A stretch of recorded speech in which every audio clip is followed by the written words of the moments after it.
Oui,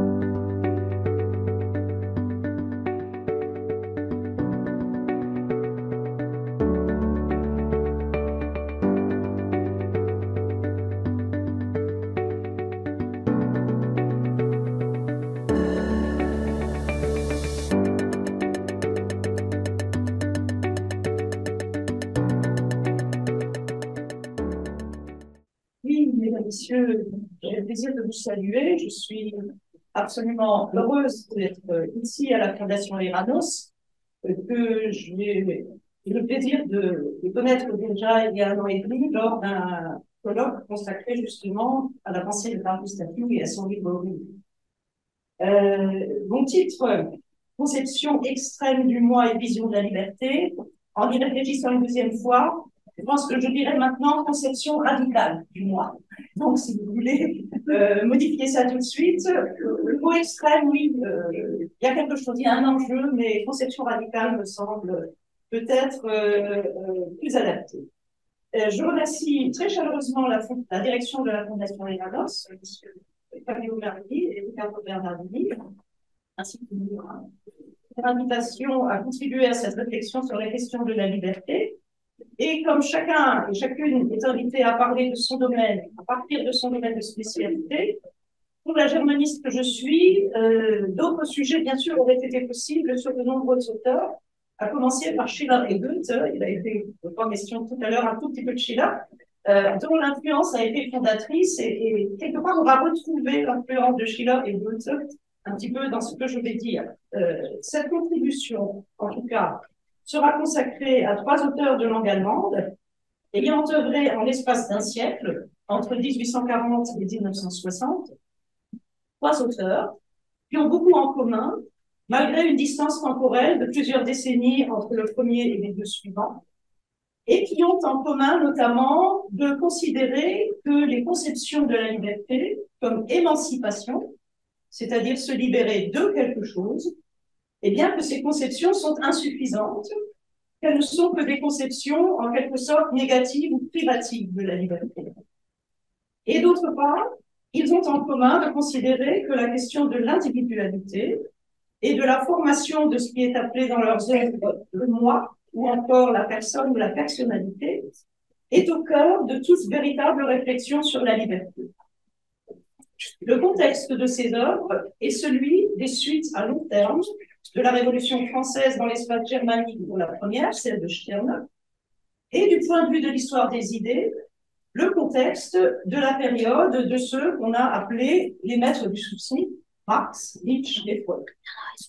La question religieuse, elle aussi, est présente dans ces 3 œuvres, et nous verrons notamment que chacun des auteurs s'est exprimé de manière spécifique sur la figure du Christ et sur sa signification pour la question d'une individualité libre.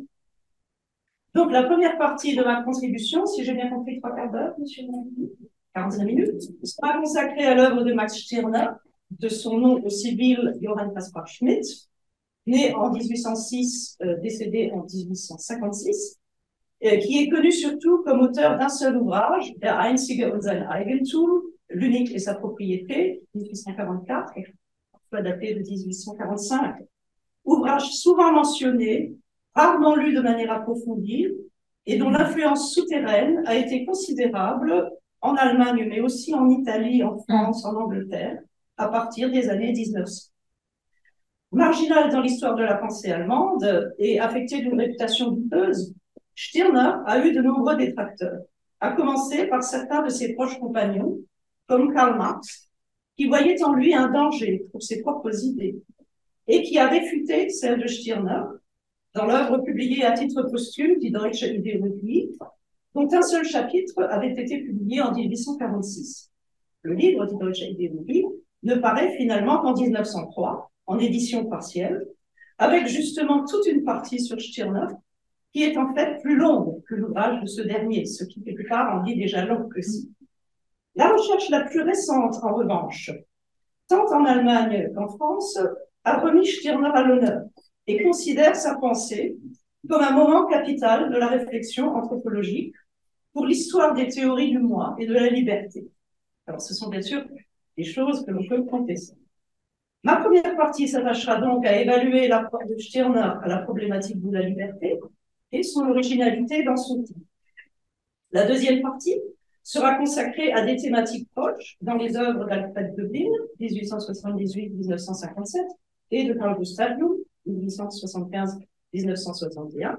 Et je tenterai de montrer que ces deux auteurs sont partiellement redevables de certaines de leurs conceptions à Stirner. Le point commun étant l'idée d'individuation qui sera théorisée ultérieurement dans la psychologie de Jung. Commune aux trois est la notion de der Einzige, l'unique. Cette idée que chaque être est irréductible à un autre et que cette unicité fonde aussi sa véritable liberté. Alors, il faut bien noter le profil de ces auteurs. Ni Stirner, ni Döblin, ni Jung ne sont des philosophes. D'ailleurs, si c'était des philosophes, je ne me permettrais pas, en tant que simple germaniste, d'en parler. Ils ne sont donc pas des philosophes au sens disciplinaire et institutionnel du terme, même si chacun dispose d'une vaste culture philosophique. Ils expriment leurs idées dans des ouvrages à caractère essayiste, voire littéraire. Le corpus donc de cette conférence comprendra, outre Der Einzige und sein Eigentum, l'unique et sa propriété, des œuvres choisies d'Alfred Döblin et de C.G. Jung, particulièrement représentatives de leur conception donc radicale, non pas extrême, du sujet individuel, et conçue dans les années 1910 à 1930, période d'intense réception de Stirner en Europe, comme par exemple dans les philosophies der Freiheit, la philosophie de la liberté de Rudolf Steiner, qui n'est pas non plus un philosophe. Alors, vous avez reçu, je pense, ce qu'on appelle en français un exemplier, un handout, où il y a essentiellement les titres des œuvres et quelques citations que j'aurais aussi bien pu mettre sur PowerPoint, mais j'ai trouvé que je ne sais pas si c'est partager mon opinion de vous les donner sur une feuille. Alors, je me rends compte que j'aurais bien fait de mettre les originaux des citations en allemand. Je me suis dit que, vu la complexité déjà linguistique de notre colloque, je traduisais tout moi-même. Il y aura une cohérence comme ça dans cet exposé, mais j'ai les citations en allemand ici, si vous voulez. Donc, première partie, Max Stirner, de l'émancipation à la possession de soi, projet ultime des aliénations et conquête de l'homme vraiment libre, qu'il appelle der Eigner. On verra pourquoi. Rappelons d'abord très brièvement qui est l'auteur de l'unique et sa propriété. Né en 1806 à Bayreuth, mort à Berlin en 1856, des suites d'une infection, on va rentrer dans les détails, sa biographie est connue par les recherches d'un seul homme, l'allemand John Henry Mackay, qui est un Allemand, figure du mouvement anarchiste de l'époque, qui, après des recherches étendues, publiera en 1898 Max Stirner, sein Leben und sein Werk. À l'université de Berlin, Stirner suit les enseignements de Hegel et de Schleiermacher, qui sont pour lui des maîtres à penser, mais aussi des maîtres à dépasser. Après avoir obtenu une venia legendi restreinte, suite à un parcours universitaire quelque peu erratique, Stirner enseigne à partir de 1839 et pour 5 ans dans une institution pour jeunes filles à Berlin. Il fréquente, et ça c'est important, je vais un petit peu approfondir, à partir de 1841, les réunions de ce qu'on appelle le cercle des hommes libres, dit Freien, qui se tiennent dans une brasserie de la Friedrichstraße au centre de Berlin. Les personnages qui s'y réunissent sont tous des disciples de Hegel, mais qui se distinguent des hegéliens orthodoxes, aussi appelés Alt-Hegelianer, et qui entendent corriger certaines vues du maître. Ce sont d'anciens étudiants berlinois, issus des classes aisées, souvent plus aisées que Stirner pour la plupart. L'État prussien imposait une censure de la presse dans le cadre de la Demagogenverfolgung, et le roi Frédéric Guillaume IV, qui accéda au trône en 1840, se révéla lui aussi très conservateur, laissant aux églises et à la religion un rôle prédominant. Les champs d'intérêt de ces jeunes hegéliens, dont le groupe se compose d'un nombre variable de personnes, dont les plus connus sont Karl Marx et Bruno Bauer, sont le champ politique et la critique de la religion. Il reproche à Hegel d'avoir postulé, dans sa philosophie de l'État, la politique réactionnaire du gouvernement prussien, en faisant des individus de simples rouages de l'État.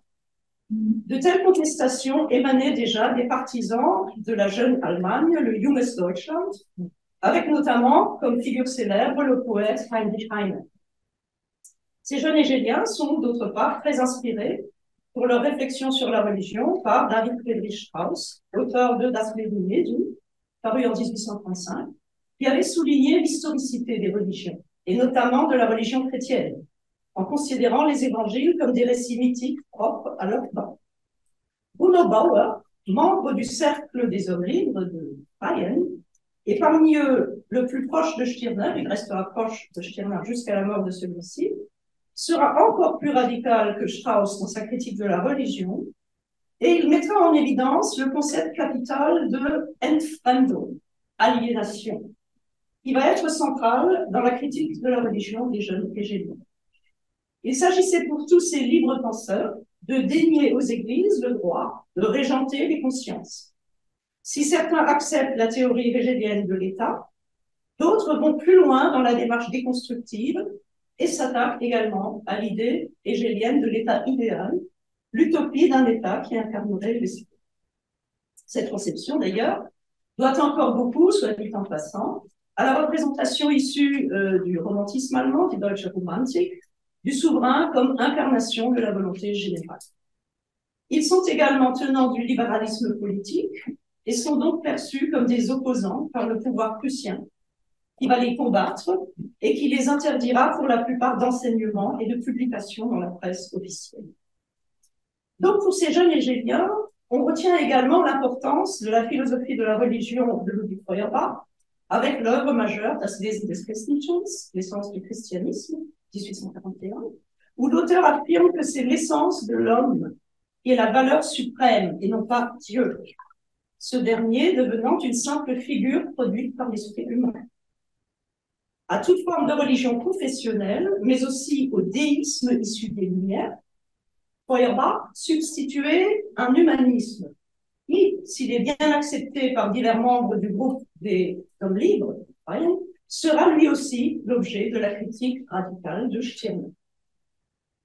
Certains chercheurs, aujourd'hui même, considèrent que les jeunes hégéliens sont à l'origine d'une rupture, d'une véritable rupture dans l'histoire de la pensée au XIXe siècle, rupture décisive, et Jürgen Habermas, dans Der philosophische Diskurs der Moderne, 1985, affirme, citation, que nous serions en fait restés des contemporains des jeunes hégéliens. Citation. La place de Stirner au sein des jeunes hégéliens est singulière, et son livre Der Einzige in sein Eigentum va dépasser, en matière de dénonciation des aliénations, tout ce que ses compagnons auront pu écrire.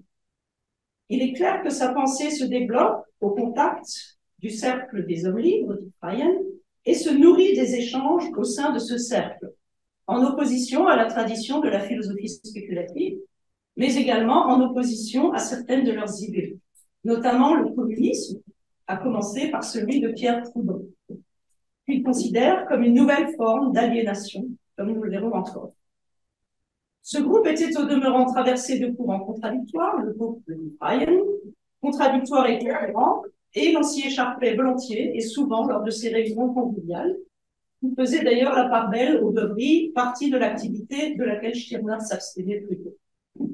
Mais pour comprendre les racines de la pensée de Stirner, sa critique de la religion et sa conception d'un moi unique, einzig, il faut remonter plus loin en amont dans l'histoire des idées en Allemagne. Ainsi, des textes comme le poème Prometheus de Goethe, de 1774, nouvelle version 1785, ou encore le texte de Jean-Paul Richter, Rede des toten Christus vom Weltgebäude herab, das kein Gott sei, le discours du Christ depuis les espaces cosmiques, affirmant qu'il n'y a pas de Dieu. Ces textes, de tels textes, peuvent être convoqués, et ont été convoqués déjà dans la recherche, comme contexte plus lointain dans la temporalité de cette déconstruction radicale opérée par Stirner sur les aliénations, notamment religieuses. Une question abordée dans la recherche sur Stirner, on le sait, est celle de l'affinité avec la pensée de Nietzsche et de savoir si Nietzsche l'a lu. Alors cette question, elle est hors champ de ma contribution, bien sûr, mais elle a une grande pertinence, je pense, pour les études nietzschéennes. Der Einzige und sein Eigentum, l'unique et sa propriété, est un texte singulier, sans rapport avec le style des traités philosophiques, mais qui possède sa structure propre dans laquelle certains d'ailleurs ont voulu voir une rémanence de la dialectique hégémonique. Le style est d'une grande originalité dans le champ philosophique, notamment parce qu'il intègre le lecteur dans sa réflexion en utilisant le doux, forme de la deuxième personne du singulier, et en apostrophant le lecteur fréquemment dans son argumentation. L'unique et sa propriété, après un bref prologue qui expose le projet, se compose de deux parties, respectivement intitulées Der Mensch, l'homme, et Ich, le moi. Je crois que ça, je l'ai fait figurer sur l'exemple, je crois. Donc, Der Mensch, première partie, Ich, deuxième partie, le moi, moi. C'est une différence considérable. Chacune de ces deux grandes parties est divisée en trois sous-parties. La première partie, Der Mensch, est consacrée à la dénonciation de l'ensemble des aliénations qui empêchent l'individu d'être libre. C'est la partie déconstructive, divisée en trois chapitres, qui Alten, les anciens, consacrés à l'aliénation dans les cultures de l'Antiquité jusqu'au Moyen-Âge, Die Neuen, les nouveaux, de la Réforme jusqu'à Hegel, et en fait, Die Freien, les hommes libres, qui concernent le moment contemporain et les tendances du libéralisme politique, qui n'est qu'une illusion de plus, selon l'auteur. Dans la seconde partie du volume, intitulée Ich, moi, Stirner expose ses propres conceptions de ce que devrait être la condition humaine libérée de ses déterminations, et il y développe les notions capitales et originales que j'ai fait figurer sur le handout. Die Eigenheit. Alors, vous verrez que je n'ai pas mis la traduction française sur le handout. Je voulais pas la fixer, si vous voulez, parce que ce sont des termes tellement spécifiques que ça prête à discussion. Mais je vais vous proposer quand même les traductions. Donc, die Eigenheit, la particularité, on peut faire d'autres choix. Der Eigner, alors là, c'est le plus difficile. Der Eigner, moi, je dirais, en ayant lu l'ensemble de l'œuvre de Stirner, pas seulement les mais aussi des articles et la recherche. Moi, je le traduirais ici par celui qui se possède lui-même, der Eigner. Mais c'est parfois traduit par le propriétaire, ce qui vraiment n'est pas très satisfaisant, parce que propriétaire, en fait, en allemand, c'est der Eigentum. C'est pas tout à fait la même chose. Donc, pour essayer de saisir l'esprit du texte, pour moi, der Eigner, c'est d'abord celui qui se possède lui-même et qui n'est pas possédé par autre chose, comme on verra tout à l'heure. Et finalement, der Einzige, ça n'est pas très difficile à traduire, l'unique. Donc, die Eigenheit, der Eigner, der Einzige correspondent aux trois sous-parties de la deuxième grande partie du volume de Stirner. Et c'est ici aussi que la notion d'égoïsme, égoïsmus, va prendre toute son importance. Donc, dans la première partie de l'ouvrage Der Mensch, Stirner déconstruit l'ensemble des conceptions du politique qui avaient prévalu à la fois dans l'histoire et à l'époque où il vit. Il réfléchit notamment sur la Révolution française et questionne les valeurs issues de cette révolution. A-t-elle amené plus de liberté, plus d'égalité? Qu'en est-il de la question des droits humains? Pour Stirner, la bourgeoisie s'est accaparée les privilèges de l'Ancien Régime à son profit, avec le primat de la loi, qui elle aussi devient un instrument d'oppression. Dans les années 40 du 19e siècle, de manière générale, la Révolution n'apparaît plus vraiment comme une époque de liberté et de progrès. Elle a débouché sur une nouvelle forme d'asservissement, celui de l'idéal bourgeois, qui fut attaqué très tôt par divers théoriciens du communisme, comme Babeuf, Fourier ou Proudhon. Par la Révolution, ce n'est pas l'homme individuel qui a été libéré, mais tout au plus le citoyen.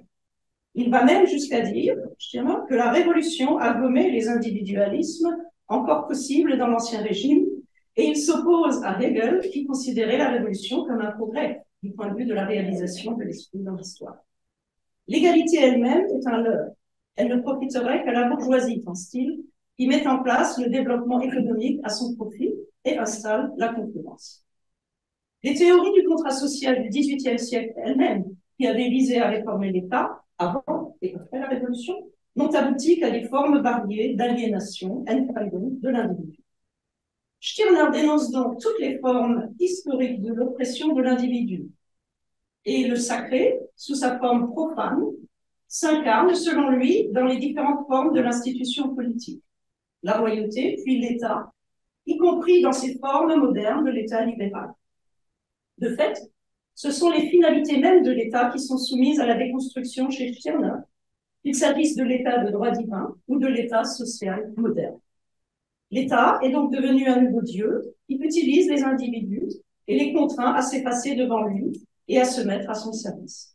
Pour lui, citation, tout État est despotisme. Fin de citation. De telles conceptions expliquent, bien sûr, le succès de Stirner auprès des mouvances anarchistes depuis la fin du XIXe siècle, avec son biographe Jean-Henri Mappé, jusqu'aux années 70 du XXe siècle, et jusqu'à aujourd'hui. Ces aliénations, Entfremdungen, sont qualifiées aussi dans le texte de Stirner de fixes idées, des idées fixes. C'est une terminologie, ça a été prouvé dans la recherche, qui remonterait en fait à Goethe. Idées fixes, voire de fantômes, de Gespenster, qui hantent les sociétés, mais aussi la conscience individuelle, et les contraignent à adopter une attitude de soumission à l'égard du pouvoir ou des pouvoirs. Et le communisme, lui aussi, nouvelle forme d'aliénation selon Stirner, fait l'objet de cette déconstruction. Et Stirner évoque ainsi la figure de ce qu'il appelle le possédé der Besessener, il parle de Besessenheit, celui qui est sous l'emprise de ses idées fixes, de ses représentations contraintes, qu'elles soient religieuses, politiques, etc., et qui ne peut vivre qu'en référence à elles. La première partie de l'ouvrage Der Mensch était donc consacrée à la critique de l'ensemble des dispositifs mis en place dans l'histoire de l'humanité pour asservir l'individu et le soumettre à des causes externes, qu'elles soient d'ordre politique, social, religieux ou psychologique. Et il y est notamment montré comment l'humanisme contemporain, qui avec les thèses de Feuerbach prenait le relais des doctrines religieuses, constituait lui aussi un mode d'asservissement qui se substitue à l'asservissement par les croyances religieuses qui surordonnaient à l'individu la figure de Dieu. Dans la deuxième partie du volume, intitulée donc Ich, moi, Stirner développe ses propres vues sur l'existence humaine, sur l'individu et ses relations avec autrui, avec la société, sur la morale et sur la liberté, et il y aura dans cette partie une critique de la notion historique de la liberté. Cette deuxième partie est, comme la première, structurée aussi en trois parties, intitulées chacune, donc, comme je le disais déjà, selon un concept propre à Stirner, die Eigenheit, je traduis par la particularité, der Eigener, l'être particulier qui se possède lui-même, parfois traduit par le propriétaire, mais problématique, et der Einzige, l'unique. Stirner utilise ici des concepts qu'il a forgés lui-même.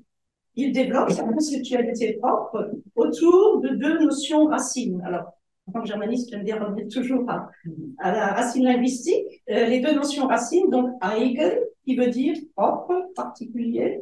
Das ist mir eigen, cela m'est propre. Et einzig, qui veut dire unique. Il construit ici ce qui a été considéré comme son individualisme radical. On cherche, on parle de l'individualisme radical de Stirner. Une notion évidemment qu'on peut discuter, contester. Toutefois, cette donc partie constructive, contient encore de nombreux passages déconstructifs. La déconstruction des valeurs, des idées fixes, des idéologies et des dispositifs du pouvoir se poursuit.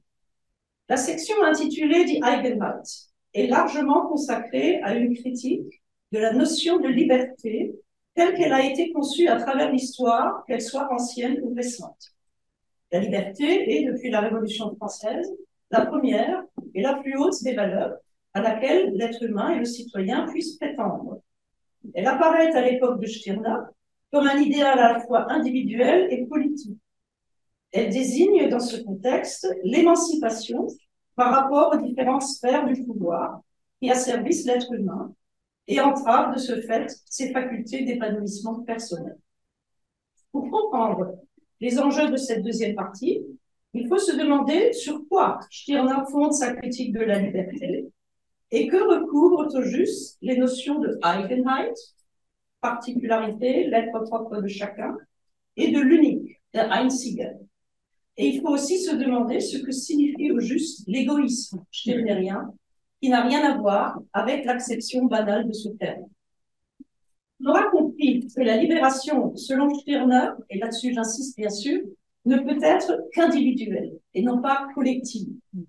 Il s'agit de renforcer le moi et la conscience que l'individu a d'être ce moi. Et l'importance aussi de la corporalité, Leibhaftigkeit, tout ce qui est ressorti au corps, est souligné. La liberté, donc Freiheit, est remplacée dans la vision de Stirner par la particularité de chacun, Eigenheit, et c'est un état auquel il faut accéder. C'est la destination de l'individu de se reconnaître comme particulier et finalement comme unique. Cette Eigenheit est selon Stirner un idéal plus élevé que la simple liberté, telle qu'elle est énoncée dans les théories contemporaines, qui ne sont qu'une illusion de plus selon lui. C'est seulement par l'accession à cette particularité, Eigenheit, que se crée la véritable liberté individuelle. Et la liberté collective, qui existe aussi, ne saurait résulter que d'une conjonction de toutes ces particularités. Donc, pour Stirner, il ne s'agit pas par une nouvelle doctrine comme le communisme de libérer d'abord les collectifs, il s'agit d'abord de libérer les individus. Le raisonnement chez Stirner mène donc de la particularité, Eigenheit, à l'unique, der Einzige. Chaque individu diffère de tous les autres. Et c'est cette différence, tout à l'heure je crois que c'était la conclusion de M. Maurice, cette différence qui fait la richesse de l'humanité et des sociétés. C'est ici qu'intervient le statut de celui que Stirner appelle l'Eigner, der Eigner, donc qui a été traduit par propriétaire, ce qui donne nécessairement lieu à des malentendus. L'unique, der Einzige, est un être particulier qui se possède d'abord lui-même, Eigner, avant de pouvoir devenir propriétaire, Eigentümer, qui est aussi un terme compris, de tout ce qu'il parvient à s'assimiler. Tout ce qu'il parvient à s'assimiler, il n'est pas question ici de biens matériels, oui, ou alors aussi de biens matériels, mais il s'agit surtout de biens culturels, de biens spirituels, de biens affectifs.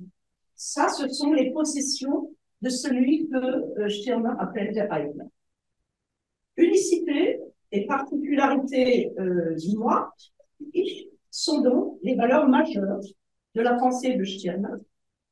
Elles ne sont pas en contradiction avec la nature sociale de l'être humain, mais celle-ci est redéfinie par l'auteur de L'unique et sa propriété suite à la déconstruction des valeurs qu'il a opérées.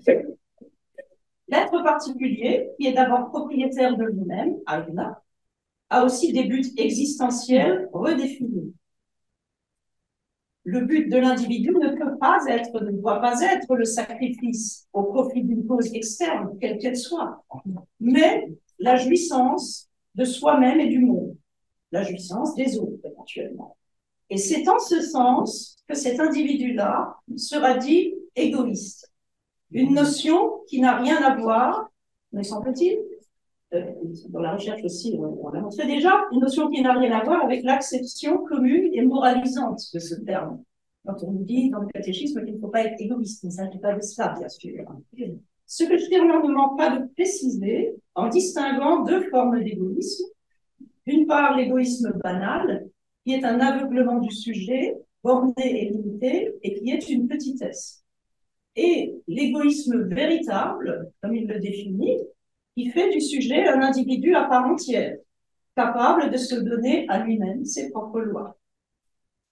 La recherche sur Stirner, la plus récente, a pu établir que, d'un point de vue linguistique, la notion d'égoïsme à l'époque, c'est-à-dire fin du XVIIIe siècle, début du XIXe siècle, recouvrait en fait l'individualisme, la conscience de l'individualité.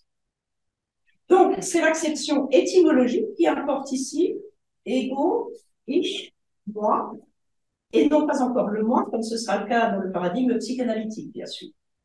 L'égoïsme, selon Stirner, désigne ainsi une attitude centrée sur l'individualité de chacun, plutôt que sur des valeurs extérieures, collectives, telles qu'elles sont prônées par la religion, par l'État ou encore par l'idéal communiste.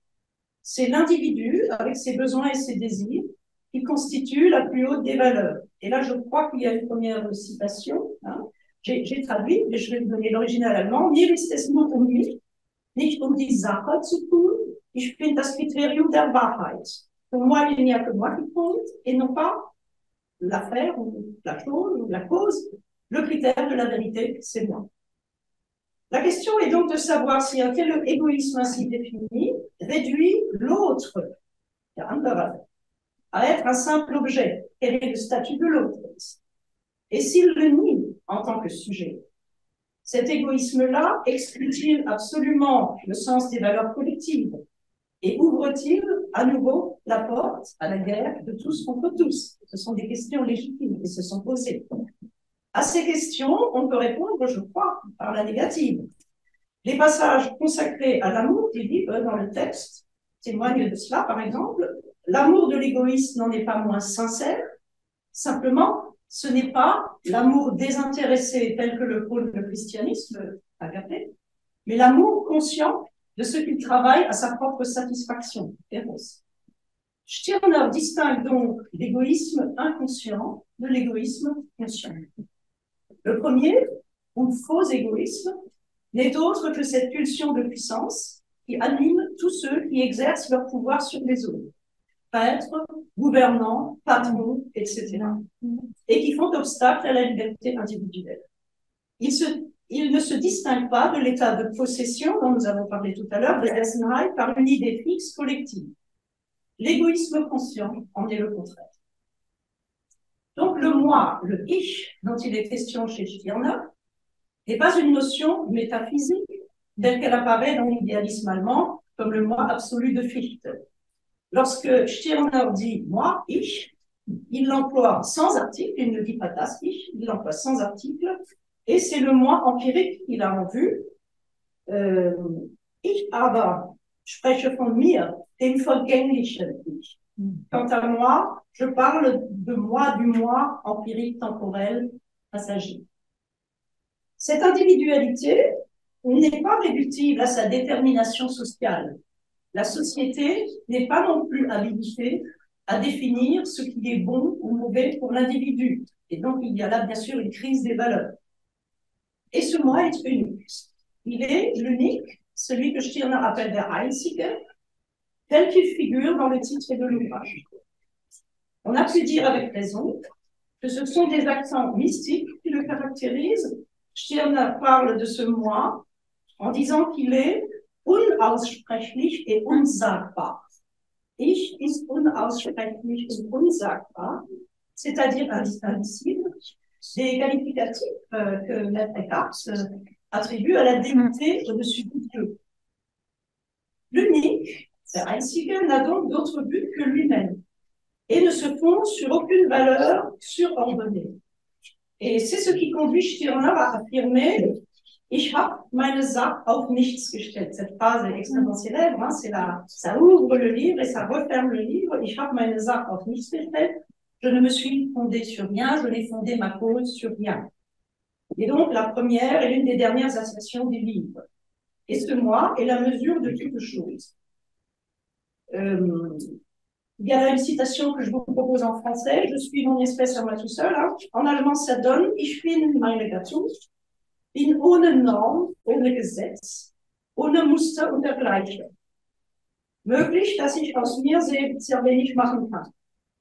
Dieses Wenige ist aber alles und ist besser, als was ich aus mir machen lasse durch die Gewalt anderer, durch die Dresser der Sitte, der Religion, der Gesetze des Staates. Donc, vous avez un français sur la page, je ne suis pas obligée de le relire. Ce moi ne trouve de sens que dans l'existence elle-même, non pas dans quelque monde supérieur ou transcendant. Et le philosophe français Henri Avron, qui est l'un des premiers en France qui se sont très sérieusement intéressés à Stirner déjà dans les années 1950, et à sa suite divers chercheurs allemands ont ainsi pu voir en Stirner un précurseur de l'existentialisme français bien sûr, mais la mouvance existentialiste en général. Et là aussi, on a un passage intéressant, je dirais, donc de Stirner, sur la deuxième page donc, de l'exemplier. Je vous ai mis la traduction, je vais le lire en allemand. Ich sage, befreie dich, so weit du kannst. So hast du das Deinige getan. Denn nicht jedem ist es gegeben, alle Schranken zu brechen oder sprechender. Nicht jedem ist das eine Schranke, was für den anderen eine ist. Folglich mühe dich nicht an den Schranken anderer ab, genug, wenn du die deinigen niederreißt. Assez intéressant. Donc, je n'ai fondé ma cause sur rien. Ich habe meine Sache auf nichts gestellt. Ce nichts est très important. Hein.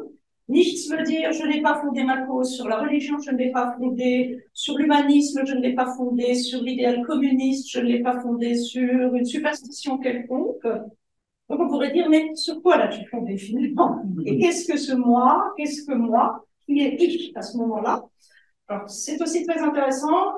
Pour lui, ce Nichts, bien sûr, est ein schöpferisches Nichts, un néant créateur.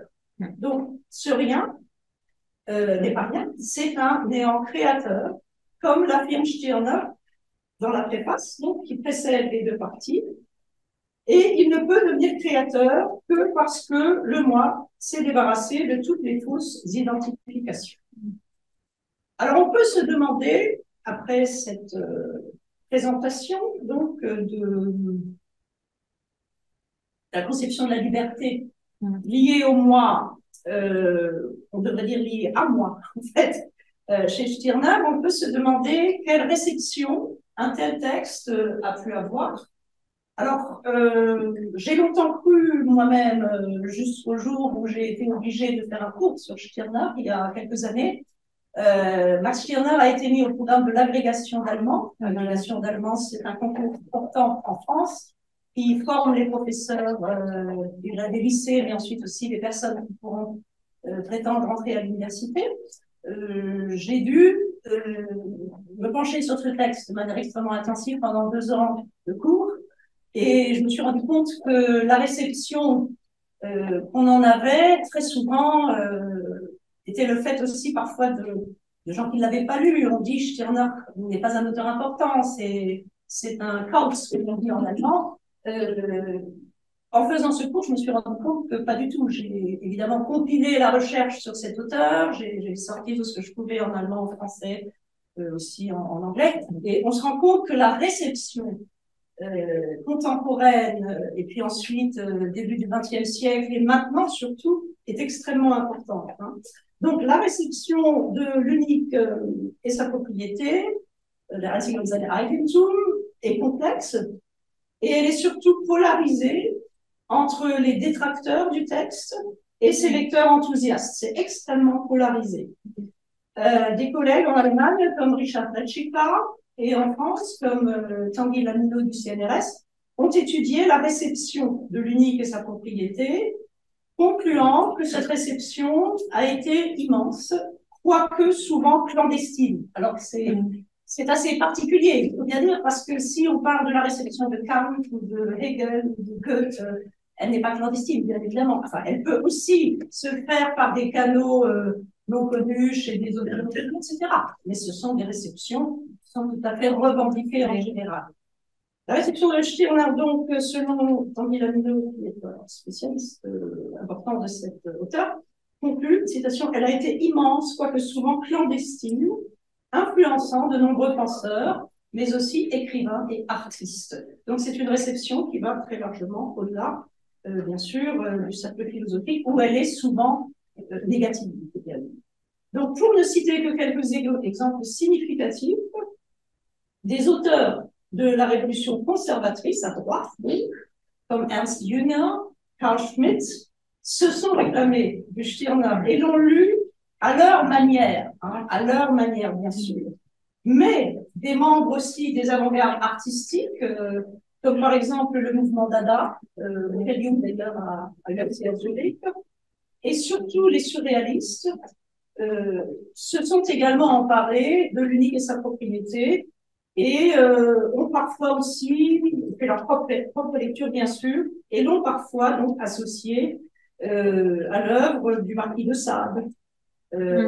Parfois. Hein. Il y a aussi des recherches qui parallélisent le marquis de Sade, Stirner, et puis une troisième auteur, et Nietzsche. Marquis de Sade, Stirner et Nietzsche. J'ai lu ça dans la recherche. Hein. Donc, on peut considérer que cette réception a été beaucoup plus importante quantitativement et qualitativement que l'opinion qu'en général, j'imagine, dans la philosophie, mais je ne suis pas philosophe, il y a beaucoup de philosophes ici dans la salle, que ce qu'on considère en général dans le champ strictement philosophique, où très probablement, j'imagine, on ne doit pas se référer énormément à Stirner. En revanche, dans des plans différents, la psychanalyse aussi, il y a toute une histoire de la réception dans la psychanalyse, y compris freudienne. Alors, je ne sais pas si je suis au bout de la première partie. En effet, il y a encore 3 minutes. Voilà. Donc, j'introduis simplement ce que je vais vous raconter tout à l'heure.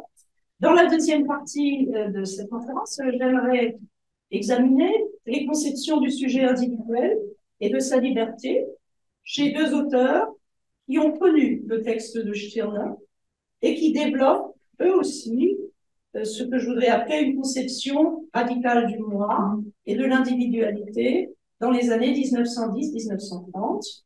Ceci dans le contexte de la nouvelle donne anthropologique que représente l'émergence de la psychanalyse et des théories de l'inconscient, mais aussi des courants de pensée de la modernité. Donc, Carl Gustav Jung et Alfred Döblin sont pratiquement contemporains. Vous avez les dates sur l'exemplier. Et ils ont en commun leur formation médicale en psychiatrie. Tous deux ont fait une formation médicale en psychiatrie. Döblin aussi. Alors, Döblin est devenu un grand écrivain de l'engagement de la modernité. Jung, comme tout le monde le sait, le fondateur de la psychologie analytique. Ils ont en commun également un intérêt profond pour le religieux et en particulier pour les courants mystiques et hétérodoxes du christianisme, ainsi que des religions de l'Asie, hindouisme, bouddhisme, taoïsme, sur lesquels tous deux ont beaucoup écrit. Et Nietzsche est pour chacun une grande référence. Tous deux l'ont lu intensément et ont écrit sur lui des essais de jeunesse pour Döblin en 1902 et un grand séminaire consacré à Zarathustra de Nietzsche pour Jung dans les années 1934-39. Et donc, j'ai l'intention dans la deuxième partie de cette conférence, à partir de quelques exemples que vous avez sur ces pages, de vous présenter peut-être la façon dont on peut considérer qu'ils ont capté un certain héritage stirnerien. Attention, je ne veux pas affirmer que la réception est quelque chose de direct, n'est-ce pas? La réception, c'est toujours transformation des idées, reformulation, mais ce qui est déjà sûr, je le préciserai tout à l'heure, c'est que les deux l'avaient vu. Alors, je vous remercie pour votre attention de cette première.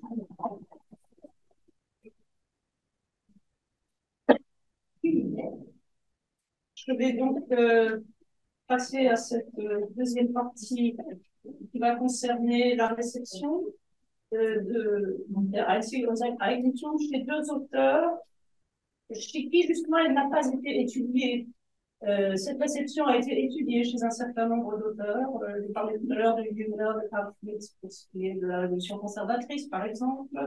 On peut parler d'un certain nombre de surréalistes aussi, français notamment, chez qui ça a été étudié par des chercheurs universitaires.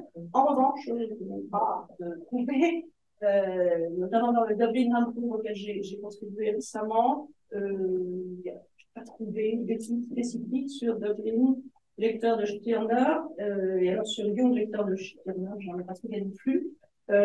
Et attention au préalable, hein, je ne voudrais pas qu'il y ait de malentendus. Je ne prétends pas que tout ce que je vais exposer maintenant sur la conception du moi chez Döblin et chez Jung possède directement de Stirner. Je l'ai dit tout à l'heure, mais je voudrais étudier des affinités qui peut-être résultent de phénomènes de réception. Avec les phénomènes de réception, dans certains cas, il y a lieu d'être prudent, surtout quand c'est une œuvre qui a été surtout lue en sous-main, en quelque sorte, et à laquelle on se réfère dans la philosophie officielle. Donc, Alfred Döblin, le moi, la nature et le toi. C'est ce que j'ai pris comme intitulé pour la partie sur Döblin dans l'exemplier. Le moi, la nature et le toi. Das Ich und die Natur und das Du. Ça caractériserait la façon dont Döblin considère le moi et sa liberté. Alfred Döblin, écrivain, essayiste, est l'auteur d'une œuvre à la fois interdisciplinaire et interculturelle. Exilé en Amérique durant la période nazie, écrivain juif, exilé en Amérique durant la période nazie, francophile aussi.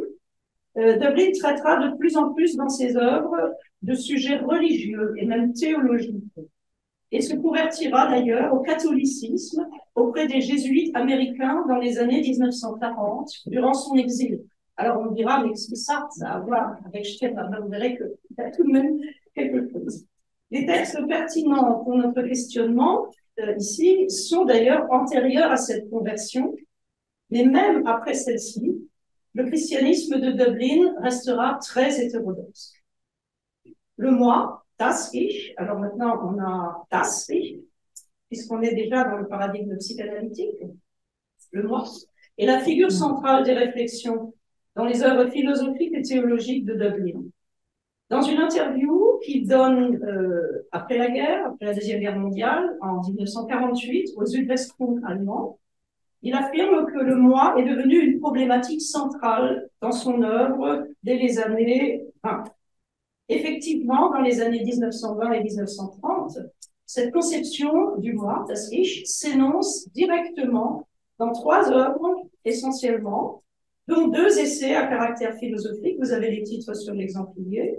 Il y a Das Ich über der Natur, le moi au-dessus de la nature, de 1927, qui est un petit traité, 120 pages à peu près, entièrement consacré à la question de la place du sujet humain et à sa relation au monde naturel, alors pas au sens écologique bien sûr à l'époque, mais comme grandeur quasi métaphysique, la nature conçue comme grandeur quasi métaphysique.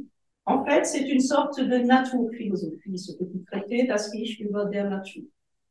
Ensuite, il y a aussi un traité encore, Unser Dasein, notre existence, paru en 1933 et brûlé dans les autodafés nazis, où l'auteur expose dans une suite de paragraphes de longueurs diverses des vues sur tout ce qui constitue l'existence humaine dans ses dimensions psychologiques, sociales, esthétiques, politiques, etc., se posant aussi la question de l'État, le problème de la question juive à l'époque, le sionisme, etc.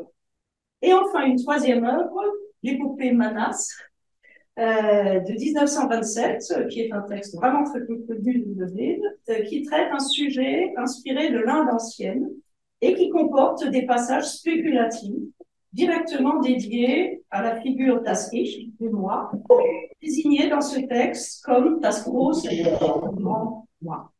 Alors, pour des raisons de temps imparti, je ne parlerai pas ici de l'épopée Manas ni de Das Ich über der Natur, je me concentrerai sur Unser Dasein, la plus tardive des 3 œuvres, et qui présente la réflexion la plus aboutie de l'auteur sur le moi. Il est avéré, je vais le répéter, que Dublin a connu l'unique et sa propriété, ainsi que les cercles stirneriens de son époque, qui existaient à son époque, et généralement proches des mouvances anarchistes, dans les 2 premières décennies. Pourquoi on va affirmer qu'il l'a connu? Tout simplement parce que la recherche là-dessus, pour un compte rendu de Dublin, intitulé Neue Zeitschriften, il fait des contenus sur des revues, et en 1919, il met l'accent sur une revue stirnerienne intitulée Der Einzige. Il y a eu des cercles stirneriens ensuite, au début du XXe, et cette revue Der Einzige est éditée par Salomon Friedländer uniquement pendant 6 ans, de 1919 à 1925. Et donc, c'est Dublin qui a fait une recension de la revue Der Einzige. Alors, l'œuvre Unser Dasein est divisée en 8 livres qu'il appelle Acht Bücher, et les 2 premiers volumes d'ailleurs sont consacrés à la figure du moi, das Ich. Das Ich und die Welt der Dinge, c'est le premier chapitre, le premier livre, on peut dire, le moi et le monde des objets.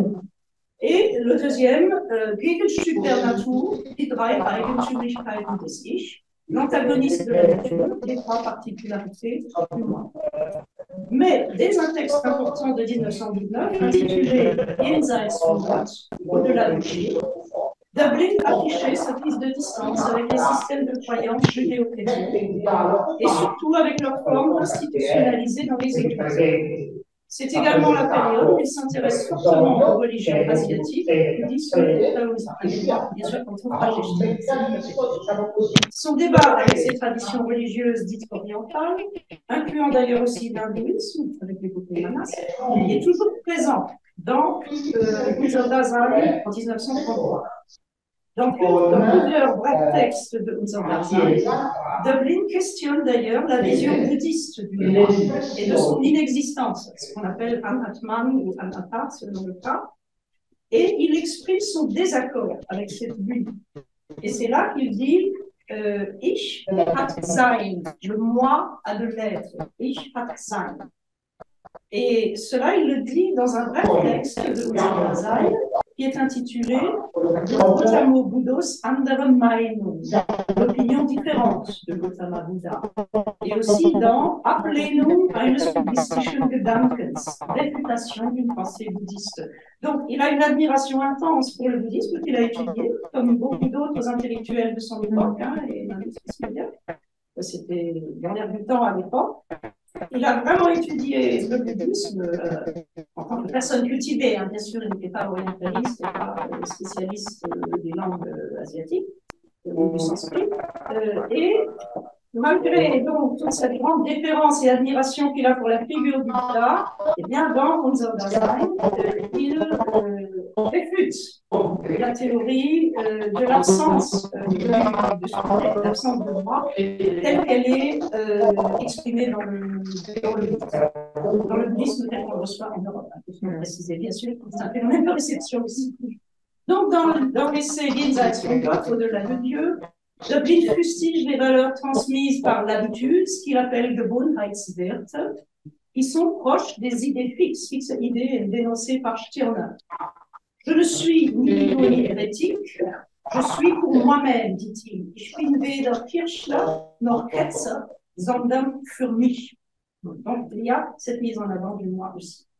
Dans les années 1920 et jusqu'en 1933, date de la publication de Unser Dasein, le moi et l'individualité sont au centre de ses réflexions théoriques, d'abord dans le cadre d'une philosophie de la nature, dans laquelle il investit sa vaste culture scientifique. N'oublions pas qu'il était psychiatre.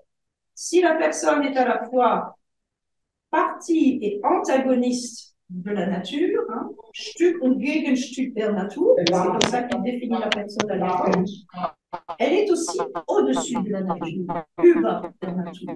Donc, Stück und Gegenstück der Natur, mais aussi über der Natur.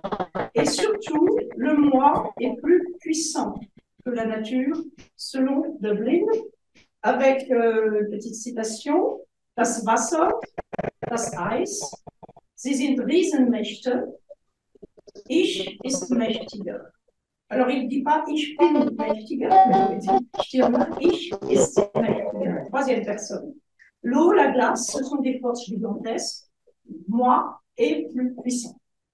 Donc, Döblin, à l'époque, imagine un moi plus fort que les forces gigantesques de la nature. S'exprime l'affirmation de l'individualité, de son statut et de sa valeur contre les collectivismes aliénants, qu'ils soient religieux ou politiques.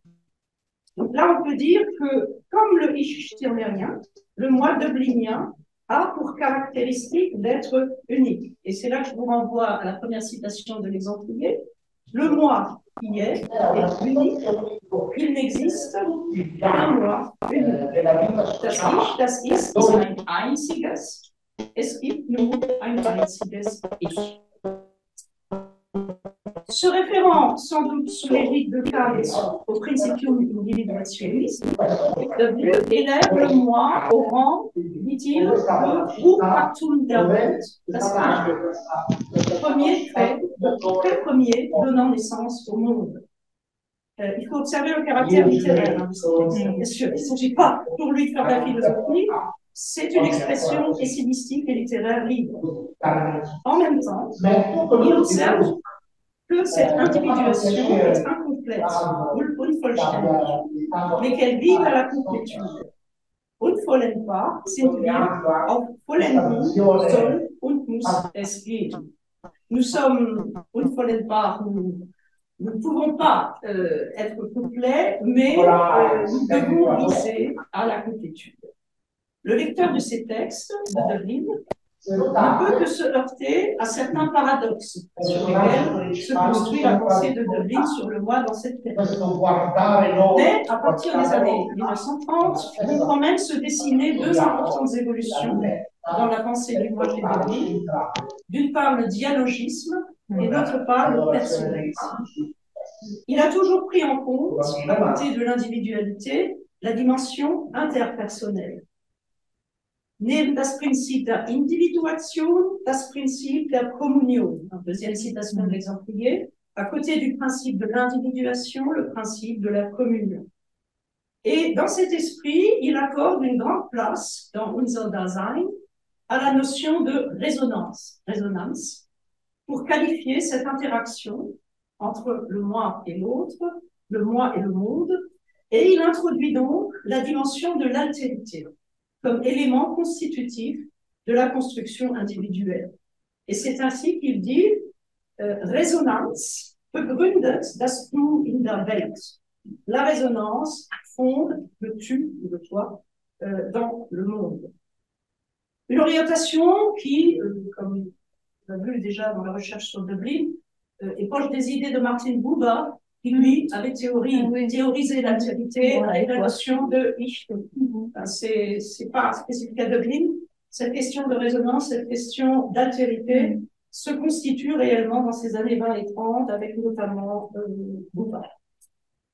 Les conceptions de Dublin évoluent aussi vers la notion de la personne, du Person, qui est déjà présente dans Unser Dasein et qui sera reprise dans les écrits théologiques de sa dernière période, et notamment dans le dialogue religieux Der unsterbliche Mensch, l'homme immortel, de 1946, où la figure christique est considérée comme l'archétype de l'individuation réussie et de la personnalisation accomplie. Donc j'insiste un peu là-dessus parce que tant Jung que Dublin sont des auteurs qui redonnent à la dimension religieuse une très grande importance et qui analysent la figure christique, qui commentent la figure christique en ce sens, l'archétype de l'individuation réussie et de la personnalisation accomplie. Non pas comme le sauveur de quelqu'un, mais comme finalement une personne qui est allée au bout de son propre projet de vie, en fait. On verra ça chez Jung également tout à l'heure. La dimension politique de la réflexion de Dublin sur le moi et l'individualité me conduit dans Unser Dasein à la critique de nombreux mouvements contemporains, l'anarchisme, mais aussi le capitalisme, qui sont censés rendre libres les êtres, et donc il procède à la critique de ces idéologies. Il évoque par-delà toutes les constructions du politique à propos de la liberté, je cite, la doctrine du grand moi et de l'homme libre, cette pensée pas encore menée à son terme. Donc pour lui, l'avenir, c'est la doctrine du grand moi et de l'homme libre, pensée pas encore menée à son terme, une idée qui pour lui est présente dans les religions et spiritualités d'Orient et d'Occident. Alors, je donne une place un petit peu limitée à ce que je veux vous dire de Dublin parce que je veux garder du temps pour l'œuvre de Carl Gustav Jung, qui est plus connu en général dans le cercle d'Eranos et il me semble, dans ce cadre, être plus structuré aussi autour de la question du moi. Le travail de Dublin est très intéressant, mais ce sont des pensées qui fusent, qui jaillissent, c'est très intéressant. Mais Jung, lui, a apporté une réelle théorisation de la notion de l'individuation. Et donc, je passe à cette dernière partie. C.G. Jung, l'être unique, das Einzelsein, qui est un terme qu'utilise C.G. Jung, et son individuation. Et ici, je me réfère aux deux textes que vous avez sur l'avant-dernière page donc, de l'exemplier, le livre rouge et un bref texte qui va bien avec. C.G. Jung, l'être unique et son individuation. Alors, on ne présente pas Jung à Eranos, j'en ai bien conscience, il a été un pilier, un fondateur de cette rencontre. Je passe donc au sujet tout de suite. Nous savons que le psychologue avait lui aussi lu l'ouvrage de Stirner, car il le dit lui-même en réponse à un correspondant qui l'interroge à ce sujet et au sujet de sa réception de Nietzsche. Donc voici ce qu'il écrit le 5 janvier 1961, donc l'année de sa mort, en réponse à Arthur Rudolph de Los Angeles en Californie. Donc c'est un extrait du dernier volume de ses lettres. Je traduis évidemment. Citation, Max Stirner, que j'ai lu au même moment que Nietzsche, puisque le correspondant voulait savoir, avez-vous lu Nietzsche, avez-vous lu Stirner? Max Stirner, que j'ai lu au même moment que Nietzsche, m'a fait l'impression d'un homme qui a cherché à exprimer une vérité pleine d'un sens infini avec des moyens inappropriés. Une vérité pleine d'un sens infini avec des moyens inappropriés. Donc, dans Brief, volume 3. Ce bref jugement ne semble pas, il faut bien le dire, accorder de véritable importance à Stirner, mais en même temps souligne que le fond de sa pensée, comme il dit, est infiniment significatif. Unendlich bedeutsam. Une vérité pleine d'un sens infini ou infiniment significatif. Unendlich bedeutsam. Ce qui veut tout de même dire que Jung avait bien pris la mesure du message fondamental de l'unique et sa propriété. Il ajoute d'ailleurs dans la même lettre que l'expression que Nietzsche avait donnée à sa pensée dans le Zarathustra lui parlait davantage. Ce qui est bien clair quand on lit l'œuvre de Jung, les références à Nietzsche sont constantes. Jung était un grand lecteur de Nietzsche, ne s'en cachait pas. Il a tenu dans les années 1934 à 1939 un séminaire dans un contexte anglophone, publié en 2 épais volumes, et dans le volume à caractère autobiographique Erinnerungen et Danken, qui est publié en français sous le titre Ma vie, il explicite à quel point cette relation à Nietzsche comptait pour lui. Jung se réfère dans ses textes à divers philosophes, dans le domaine allemand, principalement à Kant et Edward von Hartmann, qui est très important pour lui, et bien sûr à Nietzsche. Il se réfère aussi davantage encore à Goethe, que l'on ne peut pas considérer comme un philosophe, mais qui est tout de même un penseur majeur. Les références directes à Stirner, en revanche, sont très peu nombreuses et ne sont jamais amenées pour soutenir une démonstration. Ça, il faut que ce soit bien clair. Je pense que ça n'était pas dans l'intérêt de Jung non plus à l'époque de fonder ces démonstrations, bien évidemment, sur l'œuvre de Stirner, qu'il avait tout de même lu. Il lui arrive même, d'ailleurs, de faire un contresens sur le fond du sujet, comme il ressort d'un passage bref du séminaire sur Zarathustra, qui est tenu en anglais, je vais citer en anglais, où il dit Max Stirner, for instance, is a forerunner of Nietzsche's. Ça n'est certainement pas faux. And would belong to those preachers of equality, communistic equality, political and social equality. Donc là, il fait un contresens tout à fait clair sur le texte en question. Contresens évident, puisque Stirner critiquait justement l'égalité telle que conçue par le communisme. La question du sujet individuel, de son insertion dans un collectif, et la question des valeurs occupe le psychologue tout particulièrement durant les années qui suivent immédiatement sa rupture avec Freud, laquelle intervient en 1913. Il est question, dans certains de ses textes tout particulièrement, de la liberté individuelle du sujet, en des termes et dans un style assez différent de ce que sera son œuvre ultérieure. Le corpus sollicité ici ne pourra donc pas renvoyer à l'ensemble de l'œuvre de Jung, mais à des textes de cette période particulière de son œuvre, pertinents pour notre sujet, et qui d'ailleurs coïncident avec une période de réception intense de l'œuvre de Stirner dans différents milieux en Europe. C'est durant ces années que Jung énonce les conceptions de la psyché et de l'inconscient qui lui seront propres, préparées déjà par une série de textes des années 1910-12 où il se démarque très nettement de Freud, et textes que je suis en train de traduire en français pour les éditions pilotées par M. Bertrand Héroux. Jung produit dans les années 1913-17 un ouvrage singulier auquel la Fondation Evanos a consacré un colloque l'année dernière avec la Fondation Monteverita. Le livre rouge, Das Rote Buch, également appelé Liber Novus, et qui ne sera publié qu'en 2009, édité par notre collègue Sonny Chamberlain, et sur lequel Walter a fait un très brillant article que je recommande à tout le monde. Dans le commentaire qu'en fait Jung lui-même, cet ensemble de textes serait le fruit de sa relation avec l'inconscient durant ces années, notamment juste avant et pendant la Première Guerre mondiale, et reposerait sur un ensemble de visions consignées dans les cahiers noirs, die Schwarzen Bücher, The Black Books, puis reprises et commentées dans le livre rouge, illustrées par ailleurs par de nombreuses peintures à caractère symbolique de la main de Jung ou attribuées à Jung. L'ouvrage, qui a un caractère littéraire évident, se compose de parties dialoguées entre des personnages à caractère biblique ou mythologique, tels que Salomé et Élie, Philébon, le serpent, et bien d'autres, également à caractère mythologique ou religieux. Mais il se compose surtout de dialogues entre l'âme, disait l'âme du protagoniste principal, et son jeu, le ich. Donc le ich réapparaît dans ce livre rouge de manière extrêmement forte. Et par ailleurs, il se compose de parties énonciatives ou narratives et assertives qui, curieusement, comme c'était le cas dans l'ouvrage de Stirner, sont partiellement rédigées à la deuxième personne. Il utilise le vous, incluant ainsi le lecteur dans le raisonnement et l'apostrophant directement.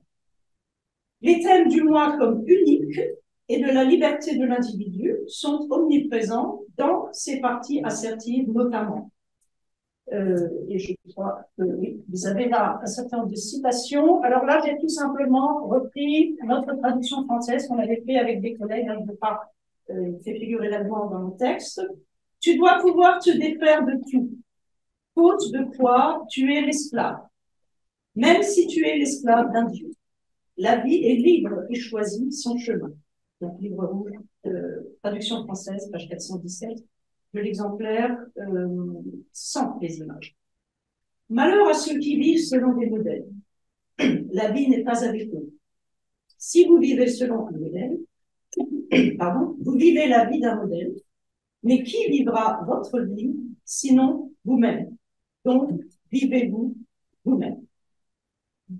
Jung questionne aussi beaucoup dans le livre rouge, et notamment dans la partie qu'on appelle les 7 sermons aux hommes, mais je n'ai pas le temps d'entrer un petit peu dans cette distinction. Jung questionne aussi la polarité individu et communauté, et se demande quelle peut être la part collective dans la vie d'un tel individu. Est-ce que la communauté est exclue? Est-ce que cet individu va aller vers l'élitisme? Comment concilier l'accession à l'individualité et l'insertion dans une communauté dont on ne veut pas devenir esclave? Et donc là, on a quelques citations, un certain nombre sont sur les Templiers, mais d'autres non. Il dit par exemple, le chemin conduit à un amour réciproque dans la communauté. Les hommes verront et sentiront la ressemblance et le caractère commun de leur chemin. Donc, d'abord individualité et ensuite accession à la communauté. Il dit aussi, nous sommes uniques. Alors, quelquefois, c'était un peu difficile à traduire, on ne le cache pas. Nous sommes uniques quand nous sommes en nous, mais communs à tous pour ce qui concerne l'en dehors de nous. Bah, évidemment, en allemand, ça donne mieux. Il faut laisser s'établir, ça c'est assez simple, il faut laisser s'établir autant de communautés que cela est nécessaire. Alors, ce qui m'intéresse, c'est le que cela est nécessaire. Donc, ne vivons pas, ne nous fondons pas dans la communauté, dans le collectif, dans les collectivismes, mais nous avons besoin de la communauté, mais uniquement dans la mesure où c'est nécessaire. Enfin, le thème de l'égoïsme, tellement significatif de la pensée de Stirner, est également présent dans le livre rouge. Avec une citation que vous avez sur l'exemplier, la convoitise égoïste se veut, au bout du compte, elle-même. Tu te trouves toi-même dans ta convoitise. Aussi ne dis pas que la convoitise est belle. Donc, une critique de l'égoïsme. Certains passages du livre rouge ne sont pas sans rappeler la condition de celui que Stirner appelle der Eigner, celui qui est en possession de soi-même. Ainsi, en parlant de l'aspiration profonde de chaque être, Jung dit « L'aspiration profonde de chaque être est le chemin de la vie. Si tu ne t'avoues pas ton aspiration profonde, alors tu ne le suis pas toi-même, mais tu empruntes des chemins étrangers qui t'ont été désignés par d'autres.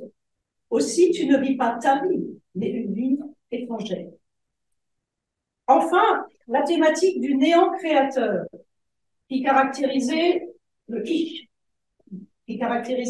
pas le ich chez Stirner, trouve lui aussi un écho dans l'injection du livre rouge, avec la citation suivante: se vivre soi-même, c'est être pour soi-même un devoir.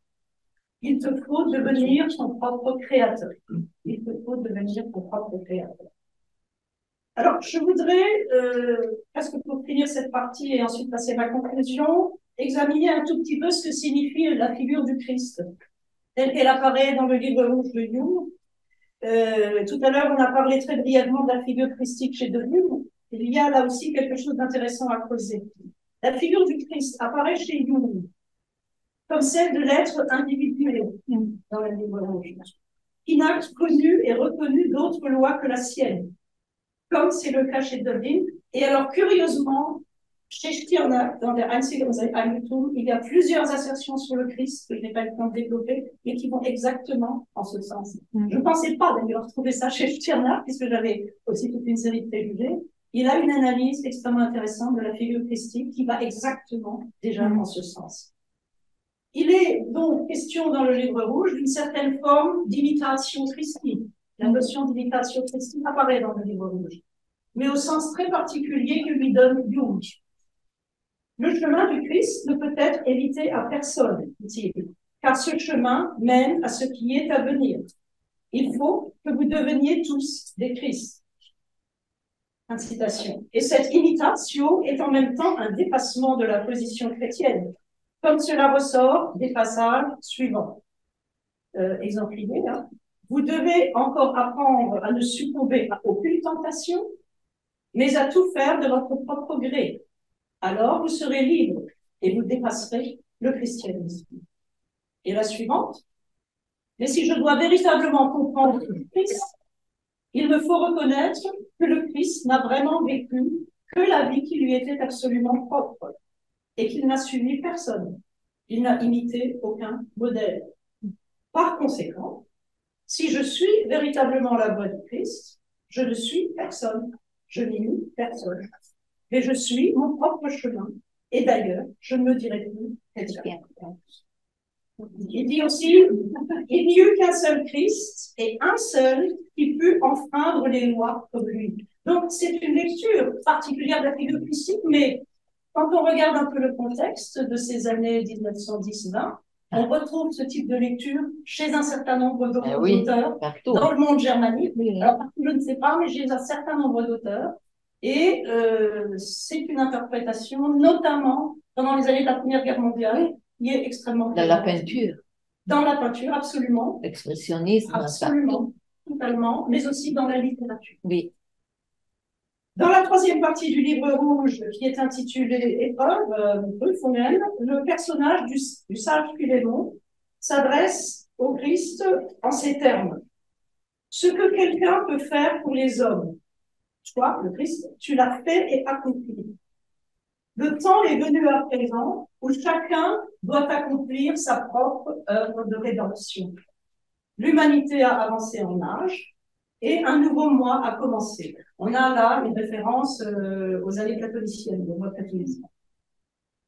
C'est dans cette dernière partie aussi que sont intégrés les 7 sermons aux morts, un bref texte de quelques 10 pages, dans lequel Jung expose une sorte de résumé ou de condensé de sa vision de l'homme et du monde, et notamment du monde divin, dans un langage encore plus hermétique que celui du livre rouge.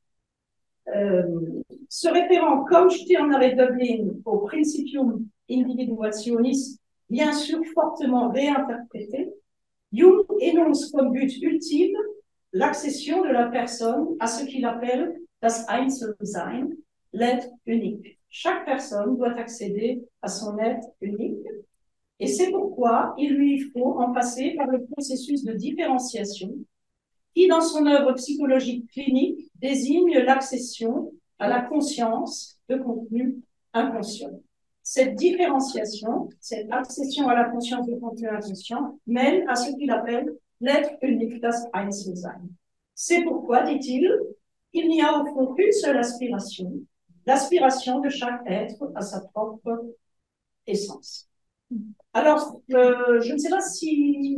Oui. Une dizaine de minutes encore. Hein. Dans ce cas-là, on y arrive. Outre le livre rouge, un autre texte est très important pour la vision de la liberté liée à l'individuation chez Jung. Il s'agit d'un bref texte de 1916, resté inédit jusqu'en 1958 et intitulé Anpassung, Individuation und Kollektivität. Adaptation, individuation et collectivité.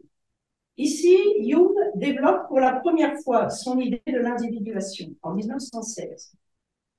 Il y est exprimé l'idée de la radicalité de l'individuation, radicalité, qui signifie renoncement à tout système de certitude collective.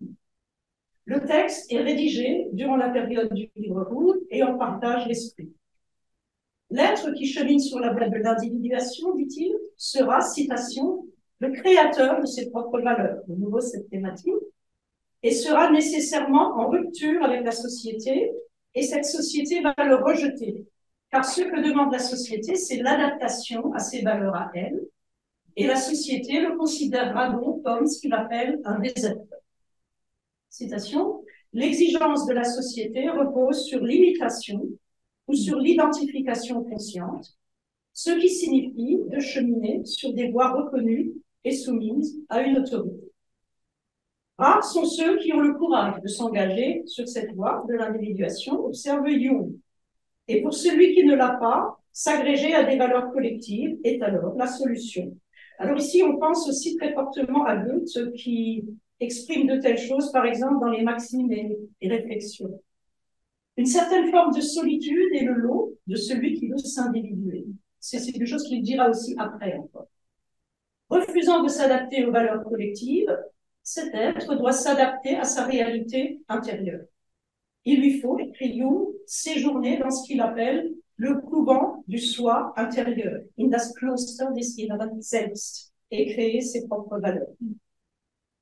Plus encore, l'être qui veut s'individuer doit, citation, se consolider en se coupant complètement du divin et en devenant complètement lui-même. Ce faisant, et en même temps, il se sépare aussi de la société. Et de ce fait, dit-il, citation, le premier pas dans l'individuation est faute tragique, faute envers les valeurs admises par la société respective. Dès le livre rouge, Jung utilise également la notion du soi, Selbst, mais sans la théoriser, ce qu'il fera ultérieurement. La conception du soi, du Selbst, est développée dans la psychologie de l'inconscient de Jung, dans le cadre de sa théorie des archétypes, et jusqu'à une période tardive de son œuvre, notamment dans l'ensemble de textes regroupés dans le volume Aion des œuvres complètes. Et son essai sur le devenir de la personnalité, von Werden der Persönlichkeit de 1932, est encore en rapport avec les conceptions précocement énoncées dans ces textes des années 1912, 13, 1916. Dans ce texte, von Werden der Persönlichkeit, il écrit « L'accession à la personnalité n'est rien de moins que le meilleur développement possible de la totalité d'un être particulier. » C'est une citation. Et elle est donc la réalisation de la plus haute spécificité innée de l'être vivant en particulier. Une citation. Il faut dire aussi, il faut préciser que personnalité chez Jung ne signifie pas individualisme, de même que l'égoïsme supérieur de Stirner n'est pas l'égoïsme banal. L'accès à la personnalité requiert le renoncement aux conventions diverses que la société ou les systèmes cherchent à imposer, conventions que Jung considère toutefois comme une nécessité collective. Alors ici, encore une fois, c'est la figure du Christ qui lui sert de référence, comme c'était le cas dans le livre rouge. Dans l'essai von Werden der Persönlichkeit, le Christ est le prototype psychologique d'une vie unique et accomplie, selon le sens qu'il a voulu lui donner, que lui-même a voulu lui donner. Le Christ a vécu selon ses propres lois et a créé de nouvelles valeurs. J'arrive à la conclusion. Comparaison n'est pas raison, je le répète, n'est-ce pas? Comparaison n'est pas raison. Et l'objectif de cette contribution n'était pas de chercher à prouver une intertextualité directe entre l'unique et sa propriété et les œuvres de Blick et de Jung. Ça n'est même pas faisable et ça n'est pas souhaitable. Les phénomènes de réception sont toujours des phénomènes de transformation et de reformulation dans un contexte nouveau, dans une œuvre nouvelle. Pourquoi? Il me semble évident que ces deux auteurs de la modernité, Dublin et Jung, comme un certain nombre d'autres, déjà beaucoup plus commentés dans la recherche sur la postérité de Stirner, ont intégré l'idée d'une inaliénabilité radicale du sujet individué, inaliénabilité radicale du sujet individué, qui serait le seul rempart contre la massification des sociétés et contre les désastres que cette massification engendre, ce que Jung appelle des épidémies psychiques. On peut discuter sur le terme, je ne suis pas très heureux. Donc, seul rempart contre la massification et contre les désastres qu'elle engendre, un thème que tous deux développent aussi dans leur diagnostic des situations collectives dramatiques de leur temps. Cette histoire de l'idée d'individuation, telle qu'elle se formule chez Jung, peut également se lire à rebours par le constat que ce qui se formule dans le cadre d'une théorie de l'inconscient et du soi, dans la psychologie analytique de Jung, est présent dans diverses œuvres du XIXe siècle germanique, et notamment chez Goethe, et avec une radicalité inégalée et en des termes tout à fait spécifiques dans Der einzige Eigentum de Stirner.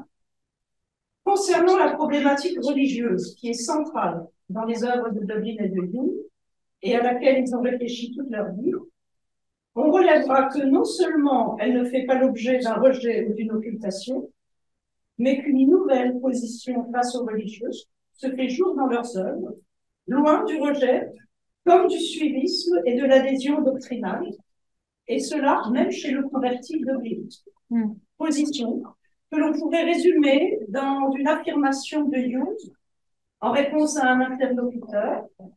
Il disait « Ich glaube nicht, ich weiß ». Je n'ai pas besoin de voir, je sais. Et je vous remercie.